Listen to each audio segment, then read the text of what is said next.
Hi everyone, this is Danielle Gardner and I'm here with Albane Lester, who is an authenticity mentor for, unique individuals who like to color outside the lines. And I know this is one of your favorite sayings, Albane, that you like to color outside of the lines. Absolutely. So thanks for joining me in this conversation. What I wanted to do today is just have a chat about this new offering that you've just created called Fresh Identity, because I think it's really helpful for other people like us in our own business to hear how others are actually going about putting programs and things together. So let's start by, can you give us a little bit of a background of how this offering came about, why it exists? Why it's there at all. Yes. Like, what was happening in your world that made you go, this needs to be created? Okay. So really, it's a dovetail between my professional path and my personal journey. And on the professional side, I've been coaching, mentoring, facilitating, educating for about 25 years in a whole variety of contexts. But there was never a particular common thread to the various mandates or to the various people's stories that I got involved in. And actually, for a long time, there wasn't a need for one. It felt comfortable as it was. And so that's the professional side. And then on the personal side, I spent about a decade in what I called my chrysalis, and that was triggered by chronic illness in the first place. And it meant that I had to really intimately understand how I was functioning, how I was built, whether it was emotionally, my sensory experiences, how my body functioned, my motor function, my cognitive functionings, everything. And then because I'm a seeker by nature, it went further and it became this real deep dive into my sense of self, looking at my traumas, looking at my shadow, my conditioning, and so on. And I emerged utterly the same person, but also utterly other. It was kind of Albane Mark II. And I kind of came out of that phase, starting to think that I wanted to come back and make things different in my work because of that journey on the personal side. Round about 2019, just as I came out of my chrysalis, the whole world decided to go into one for a couple of years because we suddenly had a pandemic on our hands. And that was interesting because from something that had been a deeply personal journey that I felt I wanted to weave into my work, it became an absolute necessity. Because the whole world was asking these questions. Who am I? How am I functioning? I don't have my standard markers to define what I do, what defines me. People lost their jobs. People had family crises. So everybody entered that chrysalis just as I came out of it. So it really became the flavor of the moment. It just felt that I'd been kind of ahead of the curve, if you want, in that sense. And that's really when I kind of reached out to you, was to say, okay, well, how do I create that offering then that is congruent with the new me, but also serves the world as we now know it? Because now everybody is now emerging from their own COVID phase, and they're asking all those questions with, again, those new values, new sense of self, and so on. So they need that support, and that's why I reached out and we did the work together. Yeah. And I know you're a human design generator, and it also sounds like this was very much created in response, so there was obviously things going on in your inner world, but then it was ultimately in response to what is going out in the outer world, which is just so perfect. The perfect way to be creating as a generator. Well, it really felt that it was in response 3 times over, because it was in response to my own journey, in response to my stories and what I learned from all the people I worked with over the years, and then in immediate response in what was happening in the world. Yeah. Yeah. So things came together bit by bit, didn't they? Because I think first there was a bit of sort of the messaging component, like what is even this thing called? And then it was like, how are you going to put this together? How are you going to structure it? What's your thinking around that? So tell me about that. Well, I really think that was a beautiful process. I really enjoyed it, actually, because clearly I wanted to bring my professional skills in and my personal journey, but I had to really dismantle what I'd done before. It didn't fit the Mark II anymore. Mm-hmm. So as you said, there were two things that really brought clarity in the work we did together. The first one was I took your Organize Your Message course. And as part of that, I looked back at my clients' journeys and I tried to understand what that core was. You know, I'd said before, it didn't matter, it was whatever. But actually, when I looked at it properly, I realized there was a thread running through it. And that was that my work had always been about bringing out every aspect of them to the light.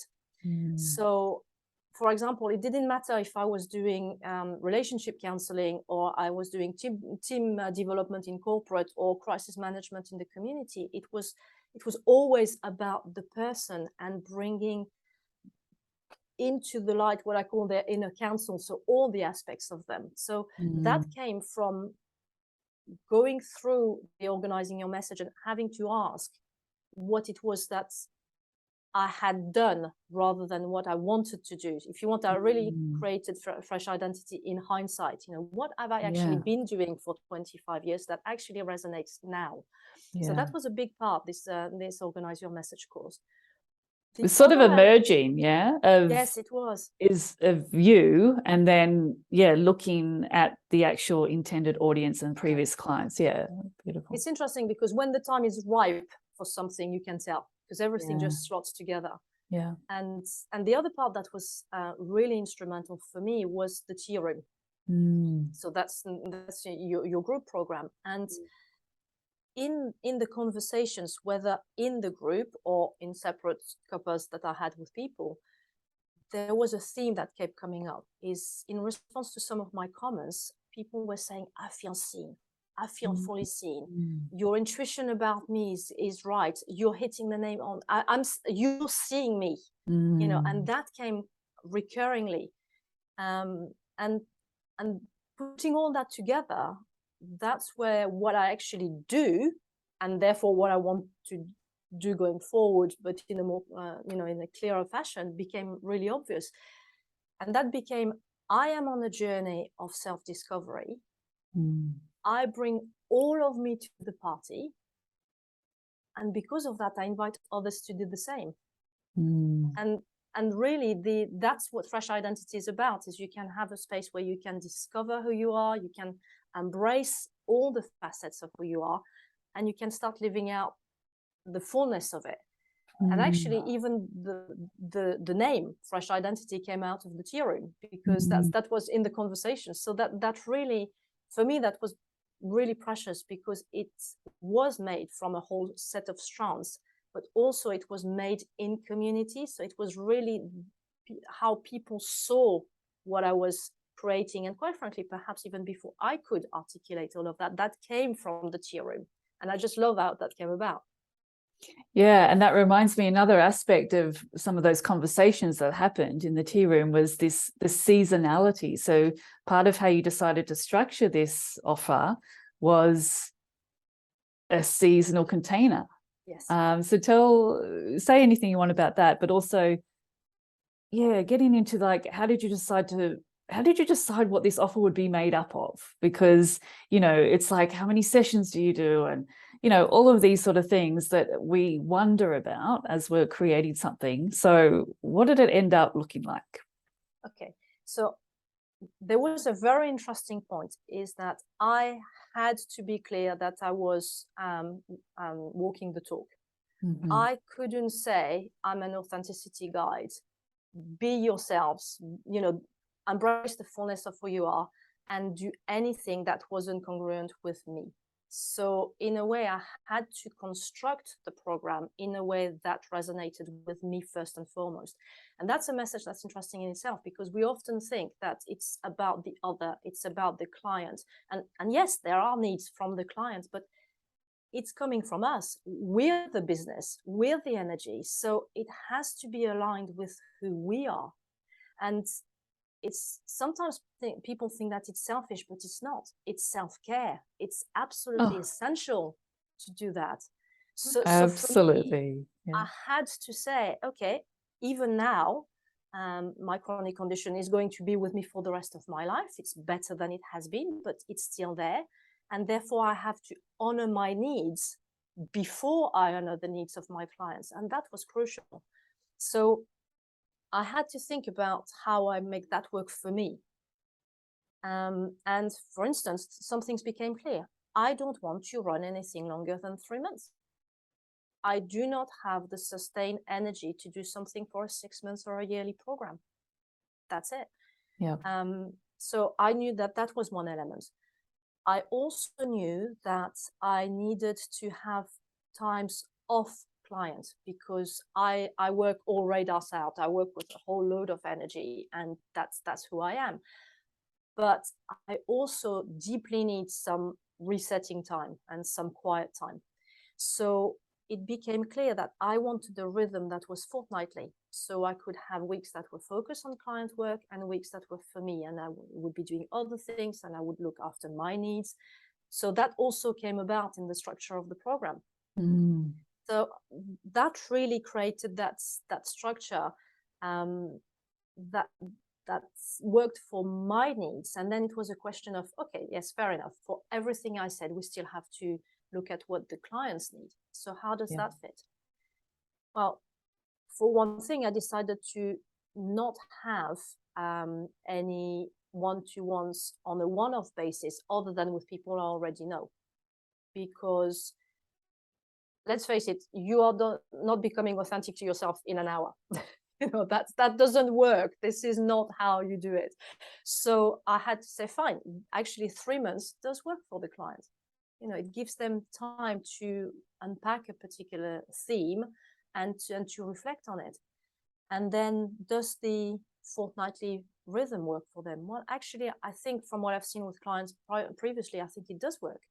It gives sufficient time for things to unfold, to mature in between sessions, but it's not a monthly catch-up, which would be kind of too far apart, and then you lose the momentum of what you're trying to achieve. So it really felt right, but it had to come from that place of really weaving what my needs were with the needs of what the clients are going through.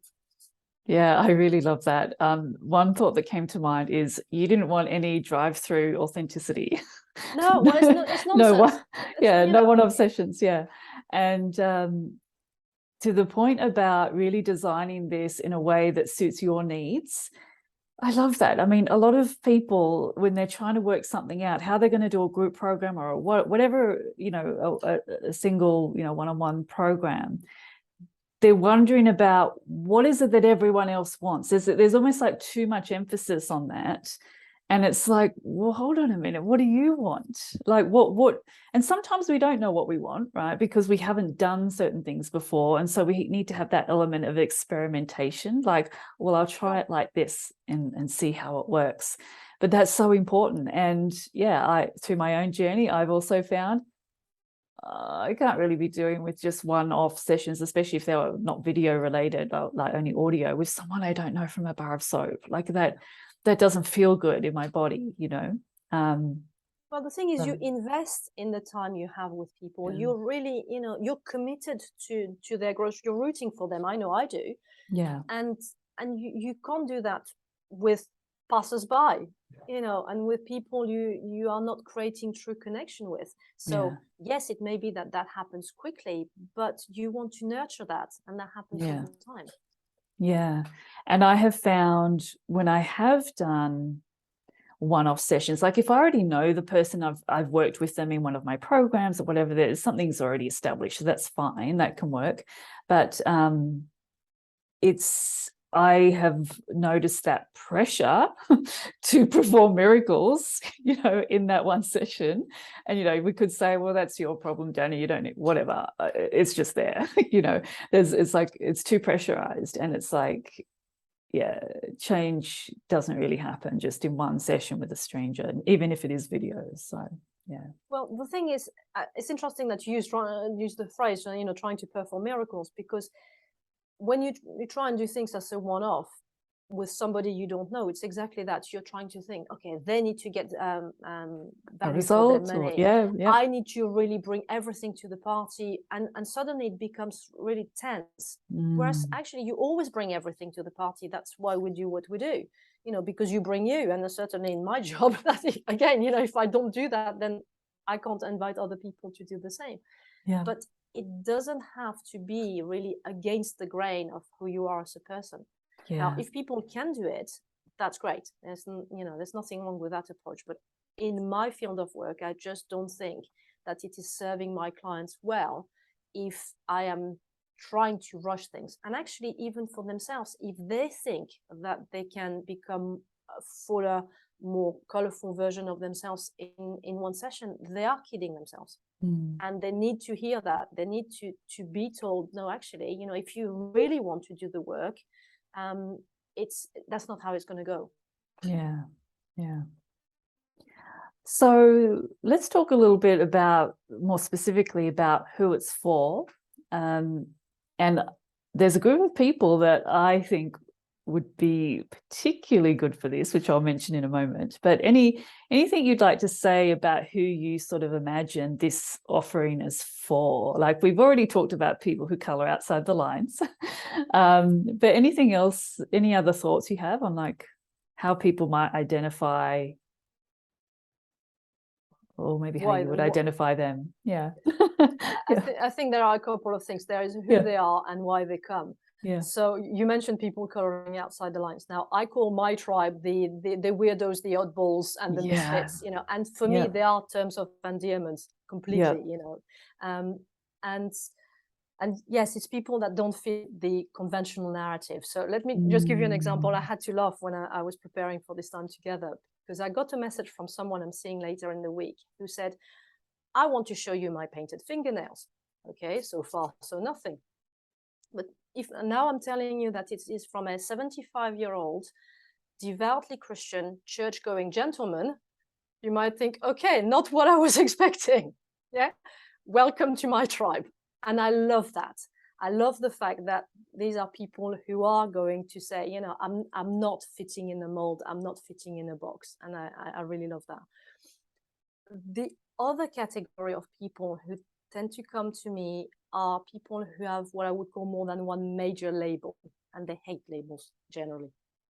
So take someone who is trans and autistic. And they tell me that the problem they have is they often find guides, mentors, facilitators, coaches who will look at only things through one lens. So if they're in the LGBT realm, their trans identity will be seen, but everything will be colored by that particular view. Conversely, if they go into a neurodiverse environment, their autism will be understood, but everything else will be glossed over. And they are desperate to be seen holistically. Yes, these characteristics matter and they help define some of their functionings, but it doesn't define their essence. And that's a huge thing. I'm finding that people come to me with those stories when they are really multifaceted and they really have that need of a holistic view. And then there is the question of why they come to me, other than this notion of holistic approach. My husband says that people who come to me have a restlessness in their soul. And I think that's very true, actually. There is something. They are seekers. They want to do things. But you asked I think it was in a session a little while ago, you asked that question about what is common in your industry that you don't do or you do differently. And one thing I don't do is I'm not the kind of guide who will be all muted colors and soft voices and gentle approach. that's not how I do life, and that's not how I do my work. Yep.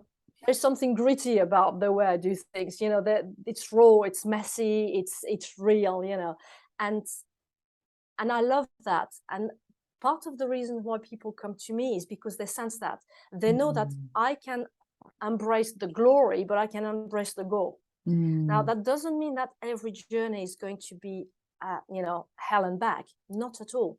Yeah. But I really find that my clients come to me because they know that nothing is taboo, that because of my own journey and that of the people who came before them, there is nothing that's going to scare me, disgust me, offend me, you know, anger me, whatever. Yeah.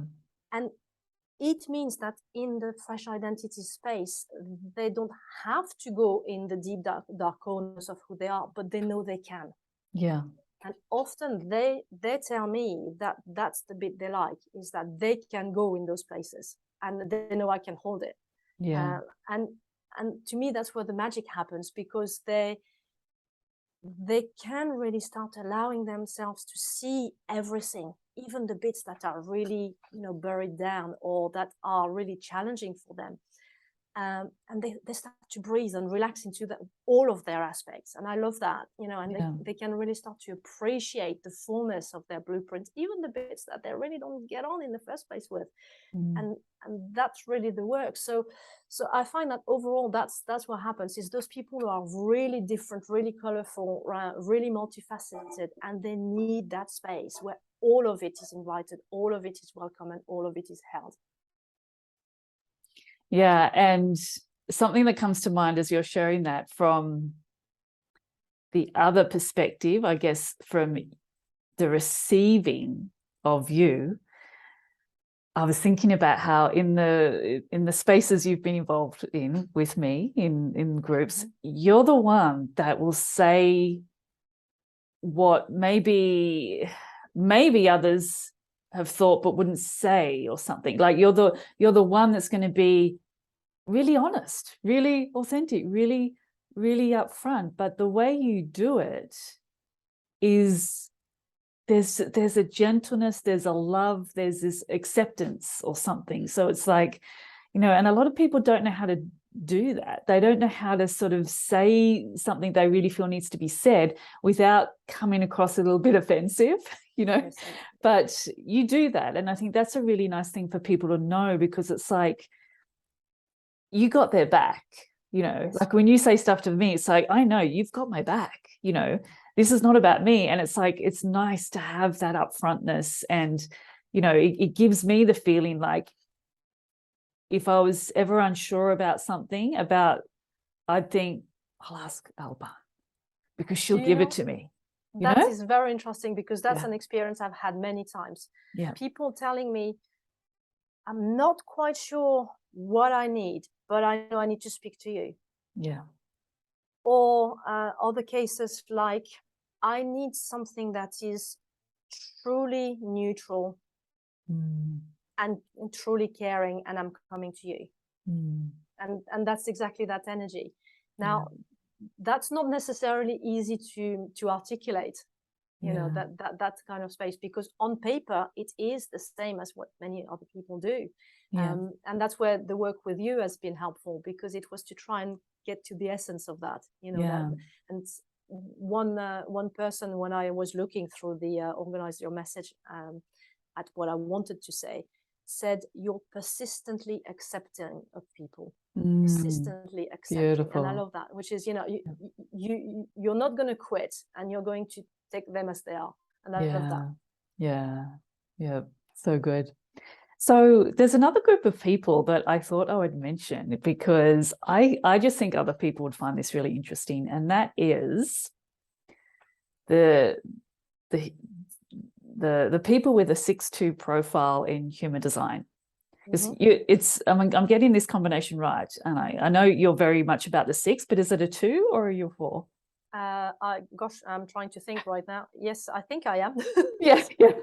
So no, I'm a 4-6. I do apologize. Oh, a 4-6, yeah. Yes. So what I wanted to say for anyone who is listening is, if you've got a 6 in your human design profile, Albane is just so fluent in the 3 phases of the 6 profile. And, you know, so she's just a great person to be working with in that regard, and understanding what phase you're in and that kind of thing. So would you agree, Albane? Yes, thank you. That's why when you asked me what the other number was, I couldn't think, because actually for me it's such a big thing on my profile that yes, it's part of my profile as having a 6, but also it runs through a whole load of the various characteristics. So yes, actually I will be writing a course specifically on the 6th line, probably next year. It won't be in this year, I don't think, but yes, I want to pull all that together.